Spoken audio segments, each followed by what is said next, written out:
Boa noite, pessoal. Episódio número 1, podcast Conversa às Cegas. Episódio piloto. E hoje nós vamos falar sobre espiritismo. Nós vamos entrevistar aí nosso amigo Luciano. Meu nome é Lindomar Batista. Sou Lucas Rafael de Andrade, me chama de Lucas ou de Rafael, tanto faz.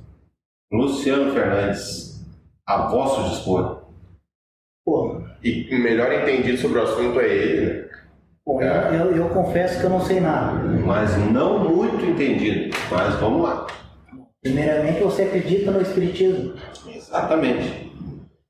O espiritismo não é uma religião. O espiritismo é uma filosofia com base científica e como filosofia de vida, ligação com Deus. Não é uma religião. Nós não temos... Aquelas pessoas que acreditam no espiritismo não têm dogmas ou alguma coisa a ser pregada, uma oração pronta, como outras religiões têm os seus dogmas, os seus símbolos. Nós não temos. O espiritismo não tem nada disso, é apenas uma filosofia de vida com base científica. Quando você fala base científica, você se refere ao que exatamente com base científica? No início, o espiritismo ele foi decodificado por Allan Kardec. Conhece esse nome? Era um cientista francês. E aí, por volta de 1857, escreveu o seu primeiro livro, decodificando o fenômeno espiritual através de a organização de psicografias, manifestações espirituais. Ele, como cientista reconhecido, a princípio ficou cético, não acreditava, encarava como todos, alguns ainda pensam hoje, como uma forma de magia, de entretenimento, até que ele descobriu que realmente existia algo além do mundo material, do mundo físico. E ele passou então a estudar, certamente foi escolhido pelo plano espiritual para fazer isso, e se tornou a pessoa mais importante dentro do espiritismo. É conhecido como o nosso ator principal, por ter colocado à disposição todo o conhecimento que a gente tem hoje. Então, baseado nisso, ele não é o fundador do espiritismo, ele é apenas o decodificador. Então, ele conseguiu decodificar o espiritismo e colocar num livro. Seria isso? Exatamente. O espiritismo ele sempre existiu, as manifestações espirituais aconteceram, só que não, da forma científica que foi colocada foi por Allan Kardec. E aqueles fenômenos que aconteciam em meados de 1800 na França, das cadeiras giratórias, as mesas giratórias que flutuavam no ar, poderia ser isso verdade? Se aconteceu mesmo? Bom, à medida que há vários relatos, né, disso. E algum livro dele deixou escrito? As primeiras manifestações registradas por ele foram dessa forma. Mesas girantes, cesto com lápis que se movimentavam, pessoas se reuniam, se colocavam à disposição, que hoje a gente conhece a denominação de médium, que é a pessoa que faz essa ligação entre o mundo espiritual e o mundo material, e essas manifestações aconteciam dessa forma. Era a forma encontrada no momento pelo plano espiritual para que essa comunicação acontecesse. A partir dos estudos dele, ele organizou tudo isso e colocou em livros. O primeiro dele, o Livro dos Espíritos, que era um livro basicamente de perguntas e respostas. Médiuns faziam as perguntas que na época provavelmente eram feitas quase todas por ele, procurando a base da humanidade, a evolução, todas as características que a gente encontra hoje.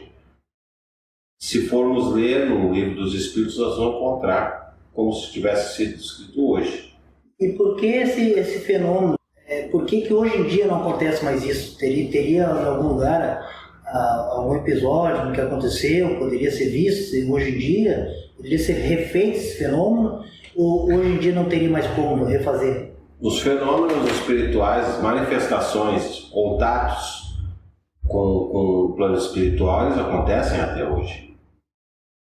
De certa maneira, não como mesas levantando, mas o contato ele existe. A gente talvez tenha acontecido com um dia de um copo quebrar, uma porta bater, alguma coisa nesse sentido. Não necessariamente sejam manifestações espirituais. É preciso eliminar todas as evidências de que aquilo seja um fenômeno natural. Como o catolicismo faz para tirar o exorcismo da hipótese, ele tenta eliminar todas as outras hipóteses. Exatamente, para ser realmente uma comunicação espiritual através de um som, de a batida de uma porta, que é conhecido por nós como casas mal assombradas, né? A gente ouve esse termo. Provavelmente são manifestações de espíritos que ainda estão presos nesse mundo material, que de alguma maneira se manifestam assim, batendo portas, criando medo nas pessoas que estão ali, que não têm conhecimento devido para resolver esse problema, mas ainda eles conseguem fazer essas manifestações. O plano espiritual, ele consegue se manifestar de várias formas, seja visual, seja por som, seja por contato mental. Existem várias maneiras de se comunicar com o mundo espiritual. Quando não se encontra um motivo real para que aquilo aconteça, como uma troca brusca de temperatura, um choque térmico, quando não se encontra algum tipo real, passa a se estudar a possibilidade de ser uma manifestação espiritual.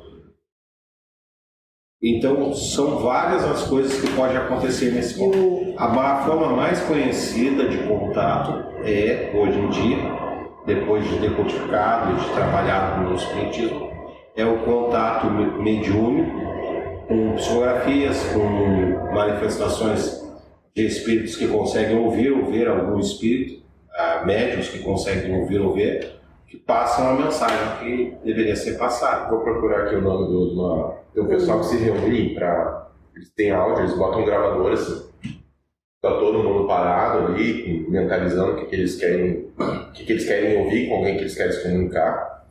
E aí depois de um tempo, o cara pega aquilo que foi gravado e transcreve, que ele fica, às vezes ele só pega um chiado, mas no chiado ele pega às vezes umas frases, e aí às vezes aquela frase eles botam na sala, e aí aquela frase alguém se identifica, e aquele corte do áudio é dado para a pessoa, porque a pessoa acha, ela acredita que é para ela. Até procurar o nome, já viu isso? Não.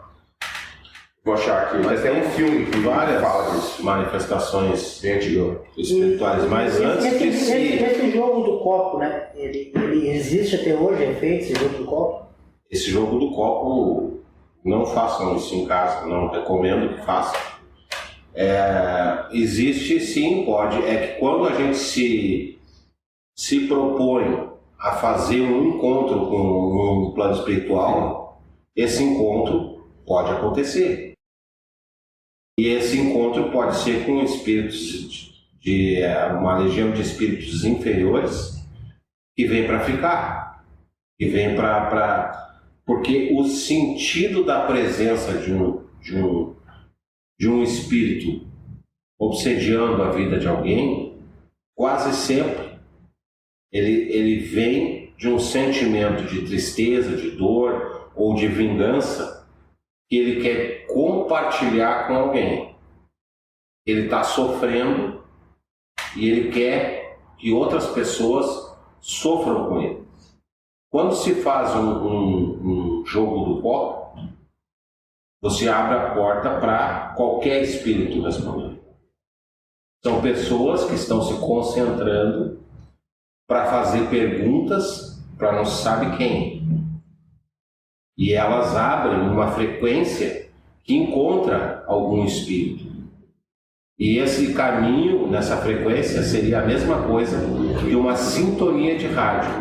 Eu quero ouvir a rádio de nome tal, a frequência dela é 97 ponto alguma coisa, eu vou lá e coloco essa frequência e eu vou ouvir essa rádio. O mundo espiritual é exatamente dessa mesma forma. Se eu abro essa frequência para pegar qualquer rádio vai pegar.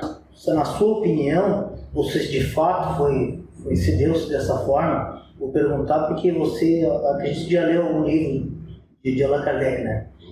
Como é que foi feito essa decodificação? Não foi através do jogo de copo ou foi pessoas que baixavam alguma entidade? Quando Allan Kardec conheceu o Espiritismo, ele foi apresentado já a médiuns que recebiam essas mensagens. Então o que ele colocava no livro eram médiuns que organizou isso e fez perguntas e obteve respostas desses médiuns. Não era uma pessoa só, eram vários.